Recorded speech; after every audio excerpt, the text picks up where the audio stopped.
ঘরেতে যা গরম, ফাঁকে চলে এলাম। প্রচণ্ড গরম, প্রচণ্ড, থাকা যাচ্ছে না বাড়িতে। একদিকে আবার বেশি ঝড় বৃষ্টি হয়নি তো, তার জন্য মশার উৎপাত একটু প্রচুর পরিমাণে বেড়েছে। মশা প্রচুর, ঘরে থাকা যাচ্ছে না। আর এত পরিমাণ গরম ধারণার বাইরে, প্রচুর গরম। ফাঁকে এলাম, দাঁড়িয়ে আছি। হালকা ঠান্ডাও লেগেছে এই ঘামেতে, তারপর সময়টাও খারাপ।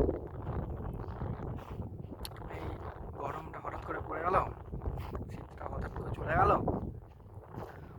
আর কি করা যাবে বলো?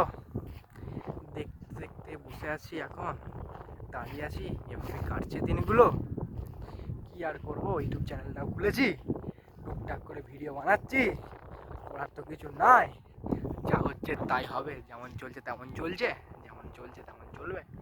বাট এডিটিংয়ের মতো সেরকম অত কী করছি এডিটিং, বাট যেটা করার সেটা ঠিকই করি। আর টুকটাক ভিডিও ব্লগ আপলোড করি, করতে হয় আর কি, তার জন্য করি, না হলে করার দরকার থাকে। এমনি তো করতে অতটা পছন্দ করি না আর কি। কেমন হাওয়া ধরছে বুঝতে পারছি না, কিন্তু তাও আমি ভিডিওটা রানিং করছি আর কি। ফাঁকাতে দাঁড়িয়ে আছি তো, আর আপলোড করে দেবো। Tata, bye bye.